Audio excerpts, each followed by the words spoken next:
up, everybody? It's me, Mr. Ryan, here with another deck profile to give y'all the chaos mayhem and Chicago fighting areas. We got Neo Nectar, but testing this build off camera. I had some footage, but because I have so much limited space on my phone, the matches were never finished. Either I would win the match or I would just barely get by, and you know it's not good enough to put an unfinished match on YouTube, you know. So I have a very combo centric deck, and should Ida not be there, it's fine.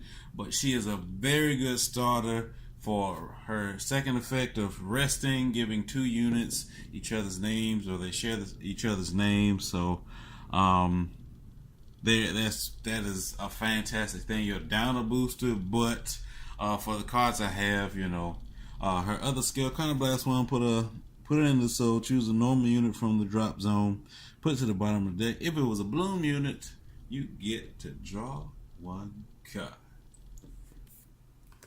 For the trigger line, we still got 4 minus for going into soul, plus 5 van. You can make her a clone target. Then we got 4 Dimorphica crit triggers, and then we got 4 of the Maiden of Zephyranthus. Going into soul, plus 3, 12 crit for pushing our opponent's hand early. So when we get those big ass numbers later, it's really gonna hurt them. I'll go over a combo I like to do, and of course we got the new Cherry and Blossom with the G guarding and everything has been involved since Fighters Collection. We got these cute ass fucking cherries here. So if we go into Flower Princess of Cherry, Casterina, Shat. Choose a number, you put it from your drop zone and put it to the bottom of the deck. Should you want to pay, get that whole thing. Some people have to drop and draw, but we actually get to put a normal unit, which is cool. A normal unit that we can use for later, for blooming effects and everything. Start off the ones. Got 2 Maiden Dancing in the Wind, Francois. So her skill, Soul Blast 1, she shares the name with a different unit. Again, she's like a backup Ida. Should I need her to become Ahsha for later, for my Ahsha turns, she's there. And that's a non-GB skill, so it's once per turn. So it's her in a different unit. So yeah. Because the deck can be slightly counterblast heavy, we got 4 Passion Flower for countercharge purposes. Because we want Ahsha, we gotta have 4 Stride Fodder, and so we don't have to keep pitching our 3s that might do something. And then we got 4 Faith Maiden Odette. First thing, her and Ida work hand in hand, so you rest her and Ida and some other thing called that you have 2 of. You call the other one down, that blooms Odette off. And her, unlike Katrina, has a bloom skill of giving up to 2 units plus 4 a piece. So Katrina is plus 4 to herself, Odette's plus 4 to 2 different units. At the beginning of your main phase, you get to choose a normal unit, put it to the bottom of the deck, and bounces back to hand, so you can continuously spam her effects. Really enjoy that. So we with the 2s, we got 3 Rindo Jin, the Musketeer guy, the newest Musketeer of the 2, one of the newest Musketeers of the 2s. If you have a copy of him on the field, he gets the skill if it hits the Vanguard, Counterblast 1, draw. When this unit attack hits. Wait a minute. When this unit attack hits, it didn't have to hit the Vanguard. So you can start rear sniping. I just learned something today. So you can start rear sniping and cause your opponent to. You might go up to 4 today, my man. Just because of that right there. So anyway, we got 4 Noel. Oh, Noel is the sweetest of the cards because of now Nectar has a way of multi-attacking. So with her GB2 skill, if you are at GB2, discard a card, she'd attack from the back row. Her non-GB2 skills, when she blooms, when another one of hers placed, the column she's in gets +4. That includes herself. So if you call a column of Noel and Noel, then another Noel over there, +8 over here. So that's 17, Then you got this magical card here, Thuria. Thuria becomes whatever you need her to be when you place her. You just got to make sure that you use her properly, because you could abuse her power. Like Odette, at the beginning of your main phase, you had to choose a copy with her, choose a card with her name or the card she copied, and put it to the bottom of the deck and bounce it back to your hand. Now that can be a trigger if you chose to give her a trigger's name as well. So it's not restricted to normal units. And of course, like I said, as she's placed, she becomes said card that you need her to be. Because I only have 3 copies of the second Ahsha, which I find is fine, I'm running 1 copy of Maiden of Flower Pistol. She is actually really, really clutch sometimes. She becomes whatever I want her to be, like Thuria. So I have her on rear. I call something, she takes on that name. I call something else, she takes on that name, and so on and so forth. So she becomes a plethora of things. So when your other unit's placed on rear, she's also regarded as that name until the end of turn. That's on Vanguard and Rear Guard as well. So, you know what I'm saying? Then we got 3 of the sub-boss Searing Heart Ahsha. I like the original Ahsha more than I like this one, because the cost of Counterblast, Soul Blast, it's like I may not have my field set up like that. So, and it also is good against control matchups, especially like, against Shadows or Link Joker, Gear Chronicle, Kagero, so on and so forth. So her GB2 skill isn't all that great to me, but it can come in clutch, so it's not to be undermined. When you call another one of her or something that takes on her name and GB2 is available, kind of charge 1, soul charge 1. The soul charge 1 really helps because she soul blast. Her second skill is where this card really shines. She calls a unit from hand at the end of either player's turn. So again, if you didn't have 2 there or 3 there, now you call that 2 or 3.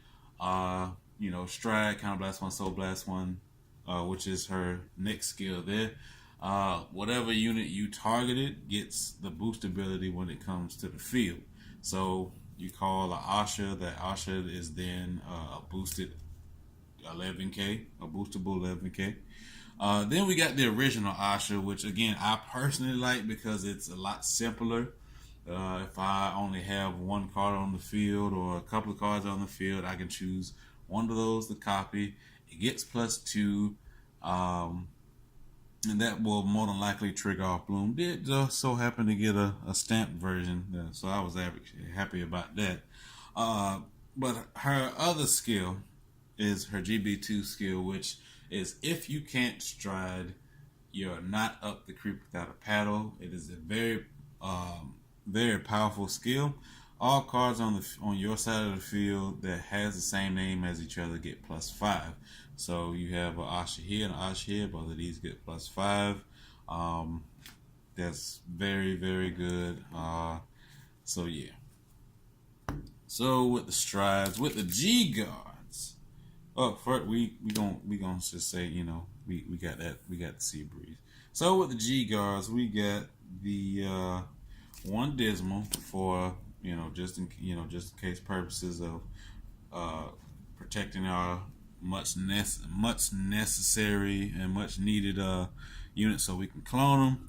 1 Rain Breath Dragon for calling things down, giving it resist as well. Then we got this 1 This is the heel trigger girl, Cherry Castarina. So I only have her at one just because I really don't care about getting the GV8 that much. I mean, so Counterblast 1, choose a, pay the cost. If you do, until the end of the battle, this unit gets plus 5,000. Choose up to one card, call it to rear. Doesn't have to be open, which is cool. If you do have two or more units with the same name of that card, this card gets 10k shield. So it gets a 15k shield for something Neo Nectar already does well. Then we have one of this girl here, similar to her, but no counterblast costs. So choose a unit. For every other unit with that card's name, it gets plus 5,000 each for that battle. So that's cool. So for the strides, my first turn stride is usually and always going to be, unless I G-guarded, it's going to be this Ahsha here. So this Ahsha is dream spinning. So you persona flip, right? So you persona flip, choose a unit. If you have two or more units with that card's name on the field, the front row gets plus 5. So go ahead and set up your field, blah, blah, blah. Then, if you have two or more, so GB2, face up in the G zone, you get to choose one of your cards on the field. Choose, is it rear guard?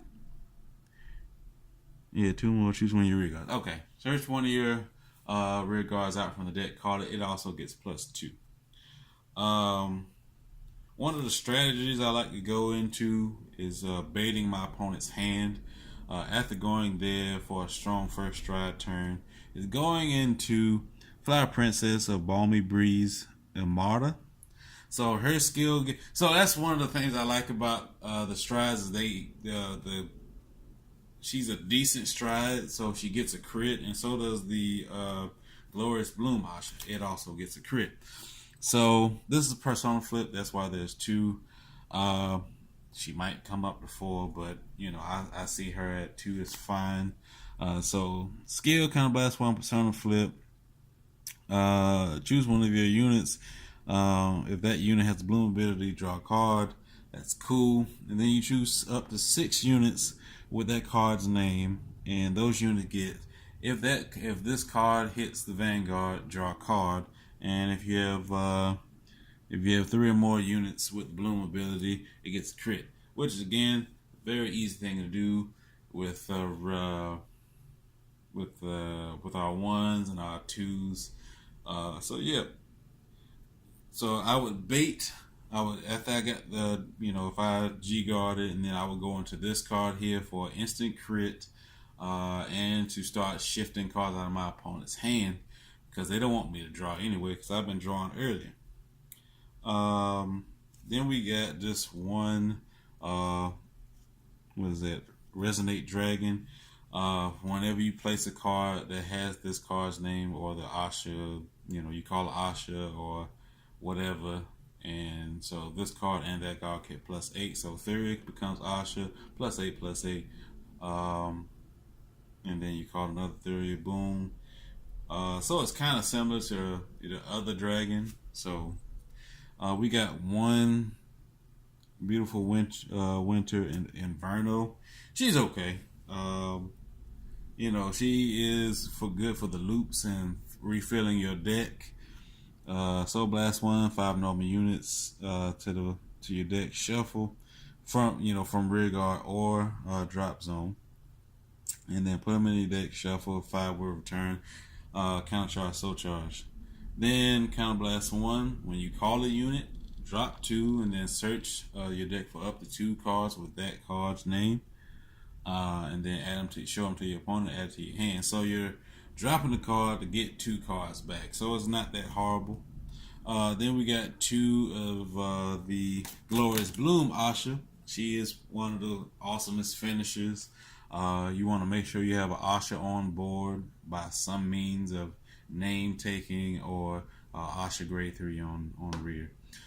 So Counter Blast 1, Soul Blast 1, flip up something in your G zone, target a card, and cards with that card's name You get +5 per dream spinning that's face up. So ideally, you want to flip up dream spinning, so you'll add a 15.